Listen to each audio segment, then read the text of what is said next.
Latch the windows, lock the doors, and put the kids to bed.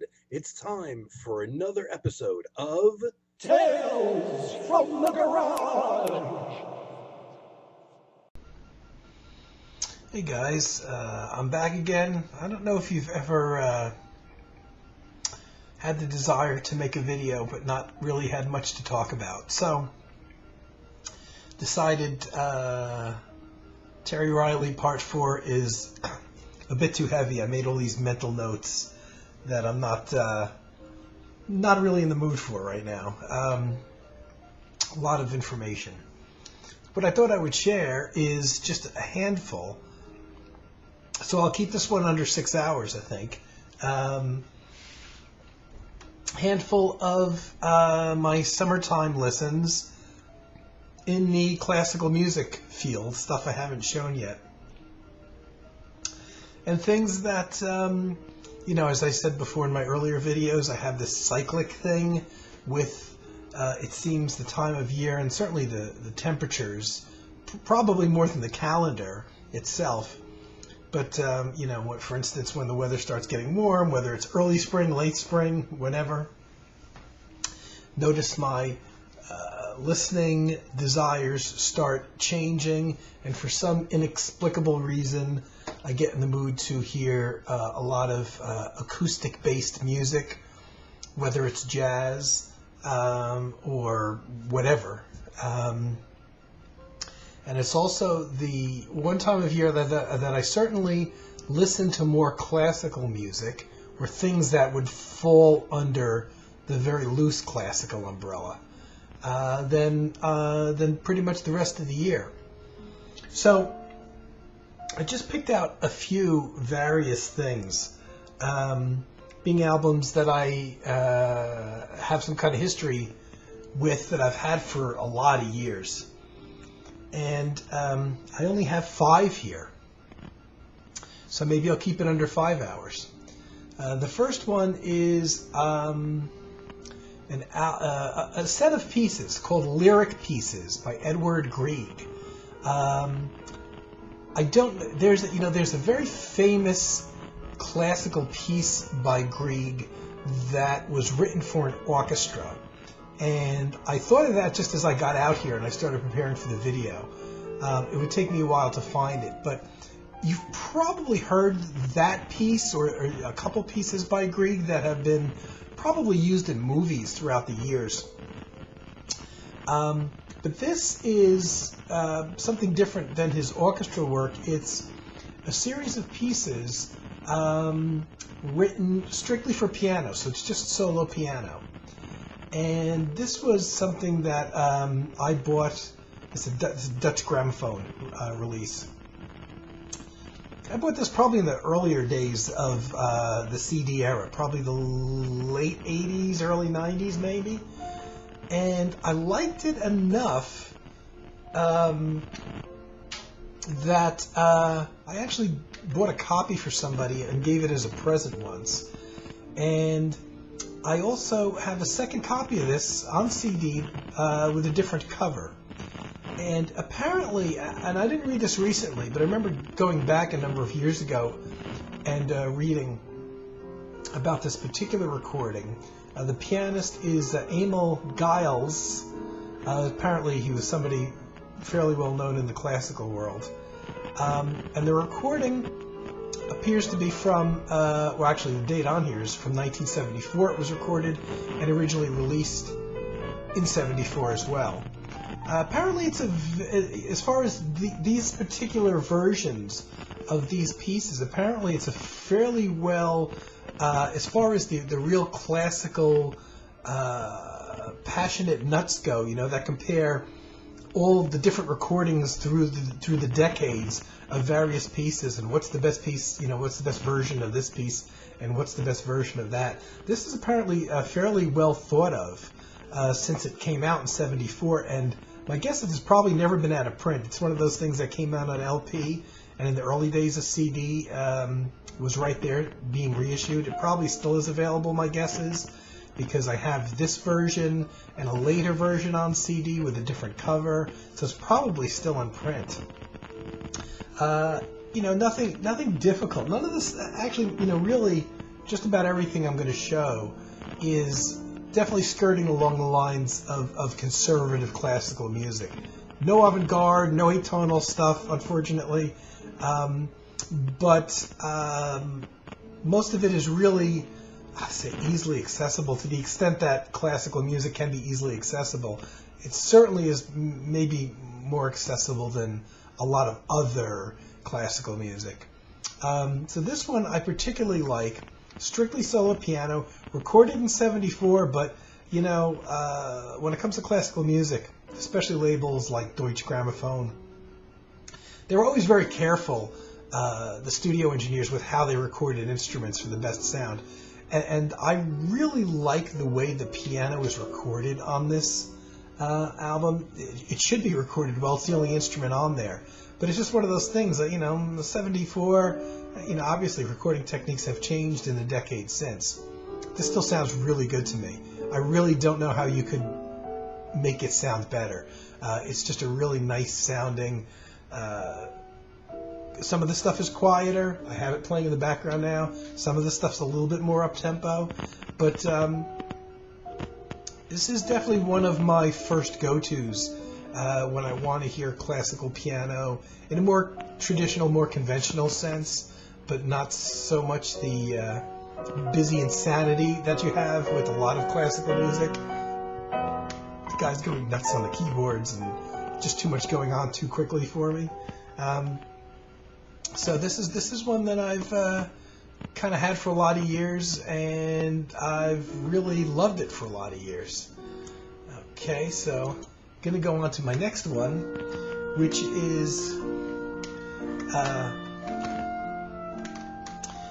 playing in the background now. This is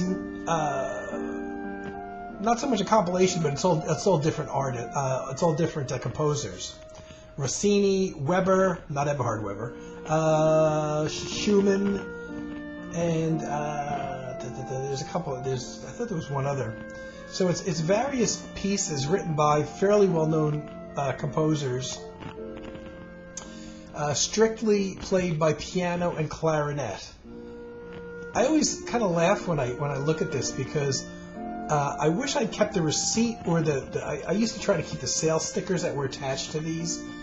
I thought this was a Tower Records buy, but maybe not. I think it might have been we used to have a store here in the earliest days of CDs called Compact Disc World, and I think that's where I bought it. But I used to like to try to save the labels so I would remember where I bought it and what I paid. I think this was a budget release.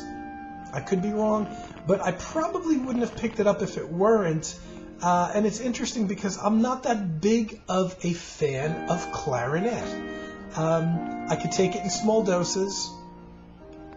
So, it's not like, when I saw, a clarinet and piano duo album from, a few different classical composers, these varied pieces, I didn't say, oh, wow, I got to have that, And this apparently is from, I don't know when it was recorded, but I want to say the mid 80s. But it probably was a budget thing. And I got it, I don't think I would have picked it up because, like I said, I'm not a huge fan of clarinet. So the composers, Robert Schumann's fairly well known, Gio Acchino Rossini, and Carla Maria von Weber are the composers. And like I said, it's strictly for clarinet and piano. Must have been a budget release. And one of those things that, like I said, I wish I would have kept the receipt or something. But when I saw I also dug the cover. Not that you can see it that well. It's fairly simple, but there's just something about the cover that made me say, I'm going to spend whatever it was. And besides, it makes me look like an intellectual, when you're at the checkout counter buying the stuff. But I was surprised at how much I liked it. Like I said, not being a hardcore clarinet fan, especially the softer, quieter pieces, I think I'm a little more in tune with. But it's really lovely. Like I said, it must have been a budget thing. It's one of those things that, it's definitely an impulse buy. And as you always hope with impulse buys, that's not something that you're going to get home and play once or twice and kind of put on the shelf. Even though, honestly, this has probably sat on the shelf for, a couple years at a time without me pulling it down and playing it. You have to be in the mood for polite classical music. But again, it's recorded in the 80s. It's fairly well recorded. Sounds not, when you're in the mood for that kind of thing, it sounds nice. And I'm kind of surprised over the years of, how many plays I did get out of it. Not familiar. I wasn't familiar. I was familiar with the names of a couple of the composers, but none of the pieces, which I don't mind. I actually like that. So, what's next?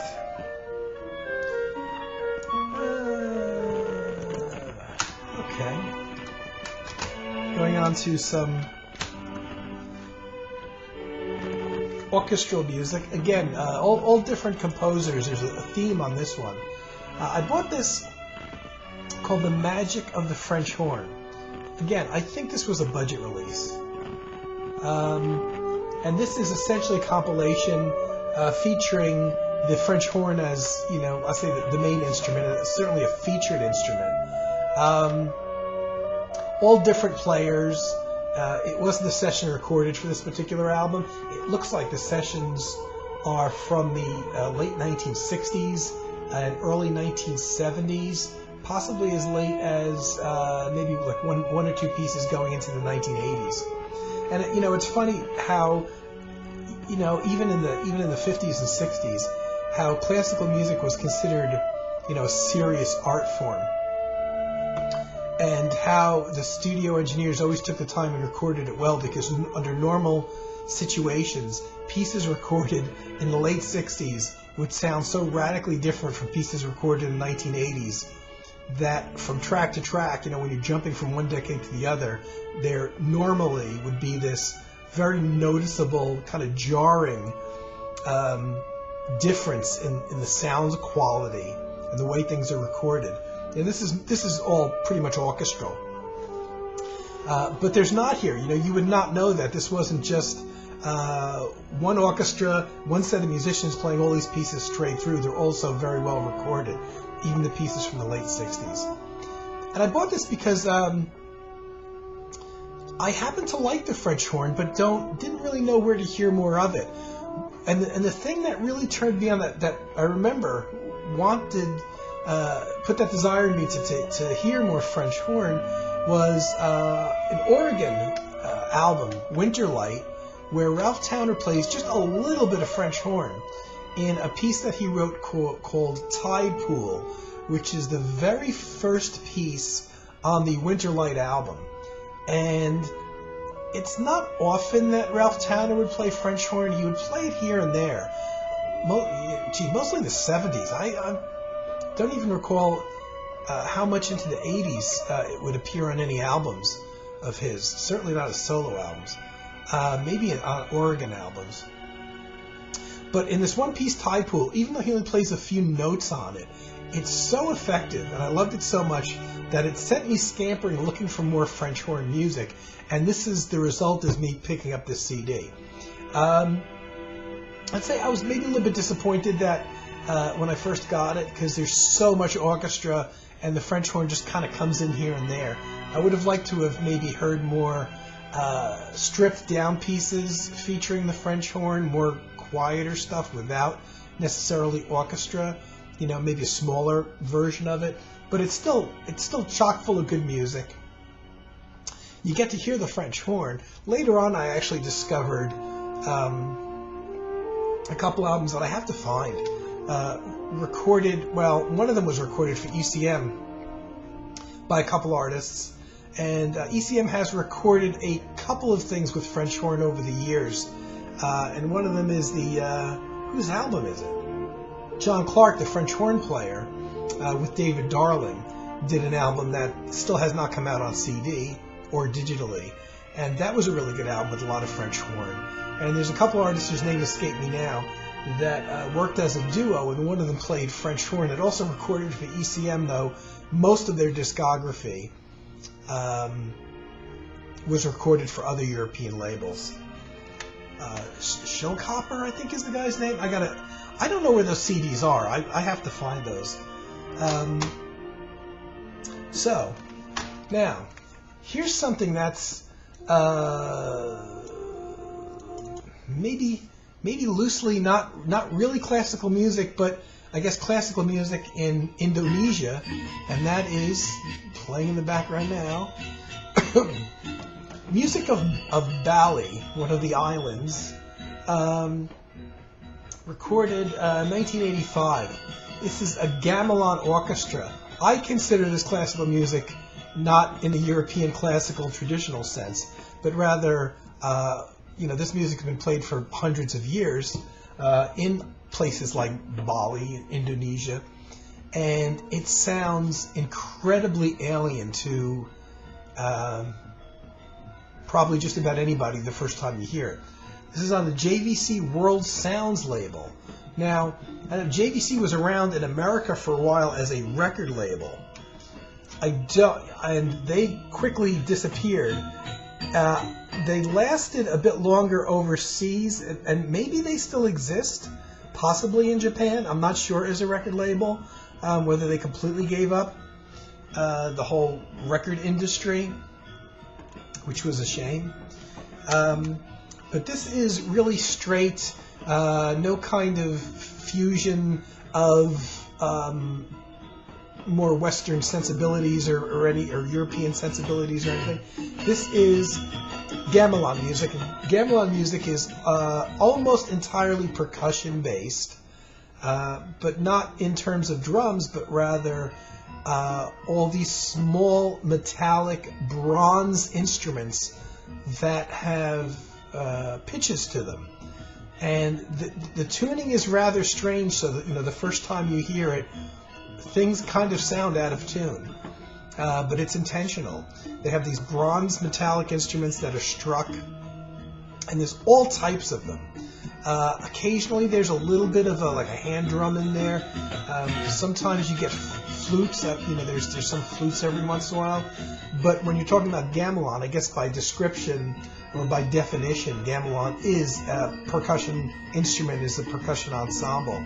And it's very foreign sounding. And probably the only place you would hear this in your normal life would be if you're watching like a nature documentary or any kind of documentary, in the Indonesia area, where they're trying to get a flavor of the lifestyle there and of the land and everything. This is essentially the music of the countries or the islands. And I can recall being struck quite. I heard it long before I picked this up.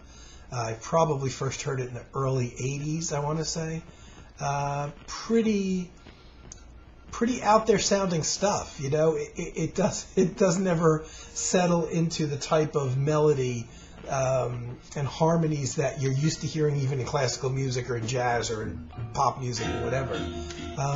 You have to kind of pay attention to it, but kind of go into it without expectations. It's a bit difficult, I will say,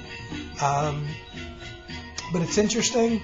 It's one of those things that's not necessarily the kind of music that you just put in the mix with a bunch of other things. You kind of have to be in the mood for it. But it's one of those things I pull out from time to time to really make me appreciate how different music can be in different parts of the world. And especially it's good when you get bored with the status quo of music, and you start to feel like maybe most music is very limited in terms of what's played on the radio or what you would hear on TV or anywhere, and kind of kickstarts you, reminds you that there's other stuff out there. Okay, now I'm going to go on to another classical. This is going back to classical orchestral, I guess European or Spanish. There's probably Spanish composers, actually, I guess. Here's a very nice album, Orchestral Album, by two composers. It's two large-scale pieces by two different composers. One of them passed away in 1909, another in 1946. One is Manuel de Falla, and his large-scale piece on here, played by orchestra, and I think this was recorded in the 80s, is Nights in the Gardens of Spain.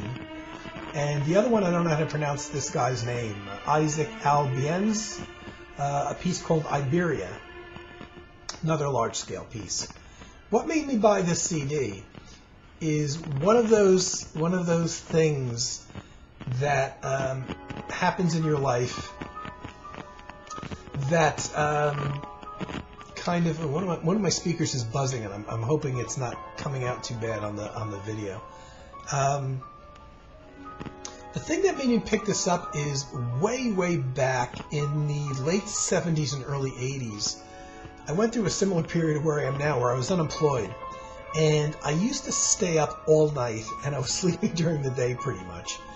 And this is in my old house, and my old bedroom was where I spent 99% of my time. If I wasn't in the kitchen eating or preparing food, or in the bathroom taking a shower kind of thing, or recording music, though I wasn't really doing much of that at this time. I was in my bedroom was my lounge, my sleeping quarters, my music listening. It was everything, and it was basically in an attic, and it was hot as hell there, pretty much. Certainly from the time spring came. Heat rises. I was like on the 3rd floor in an attic bedroom. It was hot up there. So I had a window air conditioner that was going a lot of the time. And every once in a while, I would get you would get an oddly cool evening in the summertime coming in. And I only actually had 1 or 2 windows in the room that I could actually open. The 3rd window had the air conditioning in it, so I couldn't open that. It was pretty much 1 window that I could open if the weather was decent. I didn't have to have the AC on. And, desperate to get some fresh, clean air in there, if I had a cool night, I would open the window. I was just about 3 stories up and lived on a very, very quiet side street, so there wasn't a lot of traffic or anything. And if the cars went down, because the block was so small, the cars would go by, maybe 15 miles an hour. They couldn't drive very fast. So every once in a while in the summertime, while I was staying up all night, going to bed pretty much at dawn, I would put on the local NPR station, which is a commercial-free station, which all night long, starting at about midnight and going to about 6 a.m., had a classical music show. Now, they didn't have commercials, so they weren't restricted in terms of they could play pieces that went on for 20, 30, 40 minutes, whatever. This is before the CD era, because I can remember if you listened closely and you had the music up loud enough, and it was a quiet passage in the music, you could actually hear occasionally some vinyl clicks and pops coming over the radio. And I used to tune into this station. It really gave me quite an education of classical music. I loved the DJs. They only had 2 DJs on, and mostly it was one guy who I liked very much. Extremely mellow and laid back, which is kind of what you would want at 2 or 3 in the morning. Would play these long pieces, but wasn't in any way restricted, it seems, by what fell into the classical realm. Because I can record them playing also some avant-garde jazz. I remember hearing Paul Bley, particularly played an entire album of Paul Bley with Bill Connors, one of the things he had done for his own label. And that's a pretty experimental album. I heard that first there overnight, and they played both sides of the album. And they also played early electronic music. I remember hearing a Charles Dodge piece that now the name escapes, Earth's Magnetic Field. Kind of a very famous early electronic music work. And I heard that there. And that is pretty, not only is it electronic music, which a lot of people would not consider classical music, but it was avant-garde on top of that. And just listening to this, hearing this stuff, you know, at 1 o'clock and 2 and 3 and 4 in the morning, when everything is still, was quite a memory. And I did that for quite some time. But this one time, in the summertime, apparently had a cool night that I was able to finally turn off the air conditioning for an evening, or at least for a few hours, and open my window. And as crowded as the room was, there's almost no room to stand in, you know, with all the stuff I had piled into this room. I could barely even get to the window. But I can remember the stereo. I had this station playing, WNYC, that doesn't do classical music at night anymore. Playing this, you know, vast array of classical and avant-garde and experimental music all through the evening till the dawn. And I was looking out my window at this quiet, you know, suburban street. Nothing going on. Every once in a while, it's probably a weekday. Every once in a while, maybe a single car would drive down the street very quietly. And there wasn't really much to see. But for whatever reason, I didn't turn on the TV. And I'm just listening. And on came this piece called Nights in the Gardens of Spain. And just the title of it made me love it immediately. You know, I don't know if you ever had that experience. It's almost like if you see an album where you love the cover in a store and you know nothing about the music in there, and you buy it just because of the cover. Or, in my case, the title. I just love the imagery of the title so much that I made a mental note of it, and it's like one of these days I'm going to pick up a version of that. Nights in the Garden of Spain. And this was the LP era, so I did not pick it up immediately, apparently. But a few years later, when CDs came around, and I was a member of the Columbia House Record Club, I was actually a member of the classical part of the club, not the jazz part, because at that time, you know, most of the jazz stuff that they offered was the jazz pop stuff, and you know, whatever. So I'm like, you know, I wouldn't want it, so I could always buy it through them. But I, not knowing much about classical music, got the classical catalog and would thumb through it and look for things that looked interesting. Because you had no internet back then to do research, to really find, is this something I'd be interested in? So you kind of take a chance and you would order things.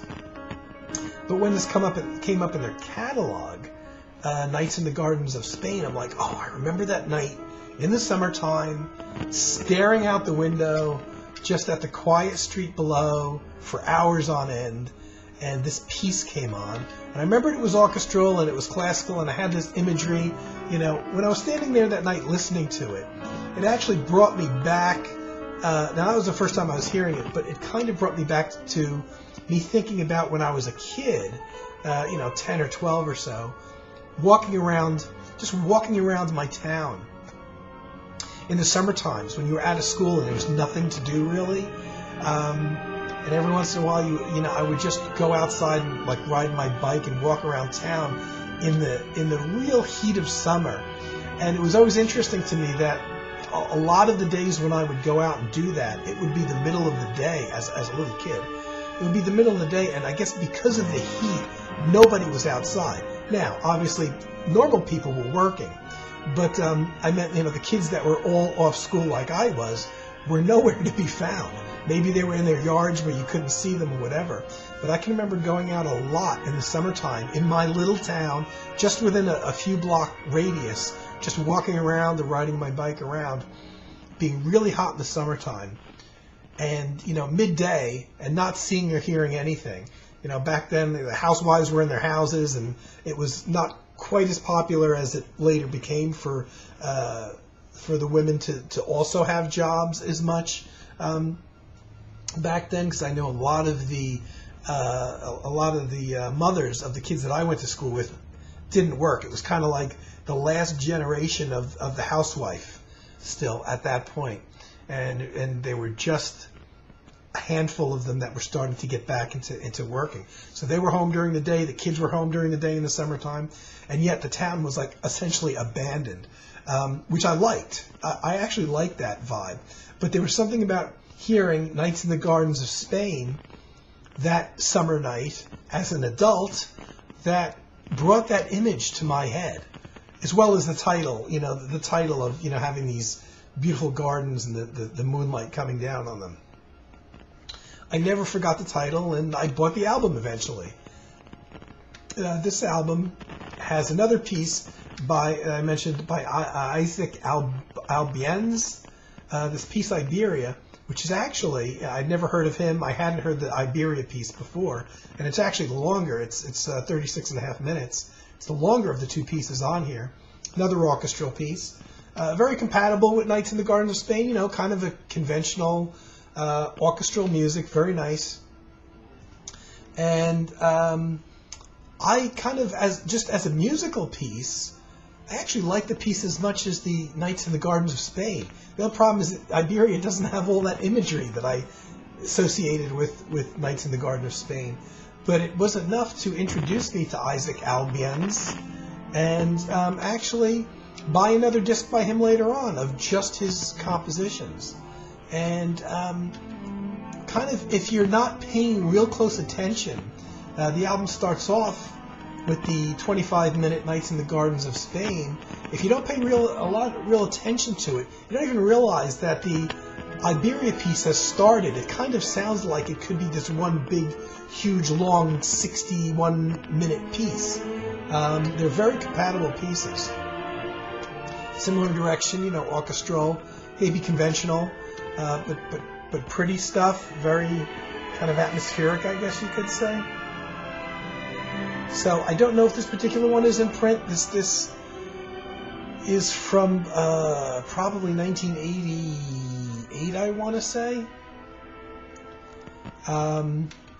But it's one of those that it's just one of those memory albums, where I can't look at the CD no less than put it on and start to listen to it, where it doesn't take me back to that night when I first heard it at 2 or 3 or 4 in the morning in the hot summertime on the radio, and I'm staring down at the street, and the street lamp is shining on the cars parked on the street, and just a whole different era. At that point in my neighborhood, I still knew who all my neighbors were. They were the same people that had been there since I was born, because I was about, I don't know how old I was, in my 20s. Early 20s maybe. I must have been in my early 20s or somewhere in there. And little did I know that within just a couple years, all those old neighbors would essentially move away or die and, retire and go away and would be gone. And never again would I know the people that lived in those houses, even though I was there for another 25 years. So I don't know if that, you may have just wasted 30 plus minutes of your life. Did I convey anything with this? I don't know. I don't know. Just more of my personal history. I did load all these albums into my computer so that I would have in the background the specific albums playing that I was talking about. To the extent that you could hear them, I don't know. One speaker here is going wonky. Whatever. So guys, I'll be back eventually. I just wanted to come in and say Memorial Day's over. Hope everybody is having a good week. And there'll be more soon. Take care. Tune in next time for more Tales from the Garage.